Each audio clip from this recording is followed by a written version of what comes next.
भारतीय राजनीति में प्रधानमंत्री मोदी अपने मास्टर स्ट्रोक के लिए जाने जाते हैं। उन्होंने यह विशेषता इस चुनाव के लिए एजेंडा सेट करके फिर साबित कर दिया है। उनके नए मास्टर स्ट्रोक ने देश को माओवादी कम्युनिस्ट एजेंडे पर ले जाने की कांग्रेसी कोशिश के परखच्चे उड़ा दिए हैं। कांग्रेस के घोषणा पत्र के संपत्ति वितरण वाले सर्वे के पीछे की खतरनाक सोच को पूर्व प्रधानमंत्री मनमोहन सिंह की बातों से जोड़कर ऐसा एक्सपोज किया है कि कांग्रेसी हैरान परेशान हैं। नमस्कार, मैं हूं शिवम, आप देख रहे हैं वीओ न्यूज। मुस्लिम तुष्टीकरण पर पीएम मोदी के अटैक को लेकर कांग्रेस जितना शोर मचा रही है, अपने खिलाफ चुनावी एजेंडा उतना ही पुख्ता कर रही है। दरअसल प्रधानमंत्री मोदी ने राजस्थान और यूपी की चुनावी सभाओं में कांग्रेस की वेल्थ डिस्ट्रीब्यूशन की स्कीम के बारे में बात की थी। कहा था कि इस स्कीम के तहत हमारा पैसा छीनकर घुसपैठियों को दिया जाएगा। अब कांग्रेस ने इस पर हल्ला मचा दिया है। चुनाव आयोग से शिकायत करते हुए कहा है कि पीएम कम्युनल है, देश को तोड़ने की बात कर रहे हैं। लेकिन सच घोषणा पत्र से अधिक कांग्रेसी नेता राहुल गांधी और बिहार के सहयोगी पार्टी आरजेडी के नेता तेजस्वी यादव के भाषणों में है। यहां राहुल गांधी की बात लेते हैं। वह खुलकर बोल रहे हैं कि उनकी सरकार बनने के बाद एक वेल्थ सर्वे कराया जाएगा।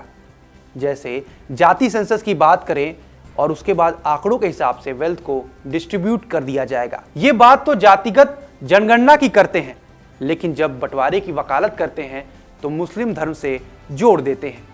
इसी को लेकर प्रधानमंत्री मोदी ने मनमोहन सिंह के उस बयान की याद दिलाई जिसमें उन्होंने देश के संसाधनों पर पहला हक मुसलमानों का माना था। मोदी यह भी याद दिलाते हैं कि कैसे एससी और एसटी का कोटा कम करके मुसलमानों को आरक्षण देने की बात की गई थी। अगर वेल्थ डिस्ट्रीब्यूशन की बात करें तो कांग्रेस का इतिहास ठीक नहीं रहा है। कांग्रेस 1963 और 1974 में ऐसा 2 बार कर चुकी है। तब कानून का नाम था कंपल्सरी डिपॉजिट स्कीम। इसमें सैलरी, खेती की इनकम, लैंड रेवेन्यू और शहरी प्रॉपर्टी से हुई आमदनी का बड़ा हिस्सा सरकार ले लेती थी, वह भी 3 से 5 सालों के लिए। इसके बदले 4% की दर से ब्याज मिलता था, लेकिन पैसा 3 से 5 सालों के लिए लॉक इन पीरियड में चला जाता था। इसका मकसद इससे देश के इंफ्रास्ट्रक्चर को मजबूत करना था, लेकिन असल में इसका इस्तेमाल सिर्फ अपने वोट बैंक को खुश करने के लिए सब्सिडी में होता रहा। 1974 में जब यह स्कीम लागू की गई थी तो मनमोहन सिंह ही देश के मुख्य आर्थिक सलाहकार थे। उन्होंने ही 97.75 टैक्स का ऐसा स्लैब तैयार किया था जिससे उद्योग धंधे बर्बाद हो गए। ऐसे में टैक्स बचाने के लिए लोगों को नए नए तरीके इजाद करने पड़े, जिसके कारण देश में काले धन और हवाले की शुरुआत हुई। और अब पीएम मोदी कांग्रेस की इस नस को अपनी हर रैली में दबा रहे हैं। कह रहे हैं कि इनकी नजर आपकी संपत्ति पर है। नौकरी पेशा वाले लोगों ने अपने बच्चे के भविष्य के लिए जो एफडी कराई है, वे लोग उसकी ही जांच कराने की बात कर रहे हैं।